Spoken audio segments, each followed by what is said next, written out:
బీర్లు ఎండాకాలం కన్సంప్షన్ ఎక్కువైపోయి బాగా తాగేసరికి ఎవరి కస్టమర్లకు అందియలేక బీర్ల కంపెనీస్ కల్తీ చేయడం మొదలుపెట్టాయి. నేను ఇలా చెప్తున్నాను అంటే నేను తాగి చూశాను. ఇంతకుముందు పిండి బీర్ తాగినప్పుడు టేస్ట్ భలేగా ఉంటుండే. ఇప్పుడు ఉత్త నీళ్ళు తాగినట్టు లేదు, చెరువులో నీళ్ళు తీసుకొని తాగినట్టుంది. కావాలంటే మన దగ్గర ఒక కస్టమర్ ఉన్నాడు, రోజుకు 10-15 టిన్నులు తాగుతాడు ఇతను. ఇప్పుడు ఒకసారి ఆయన చెప్తాడు, ఆయన మాటల్లో వినండి. చెప్పండి సార్. నమస్కారం అండి. నేను రోజుకు 15 టిన్నులు తక్కువ తాగాను.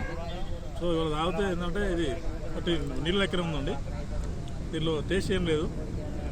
వేస్ట్ అంటే డబ్బులు 160 రూపాయలు డబ్బులు వేస్ట్ అయిపోయినాయి, వేస్ట్ అయిపోయినాయి అంత తాగేస్తున్నాయి. Okay, thank you. చూశారు కదండి, కల్తీ జరుగుతుంది.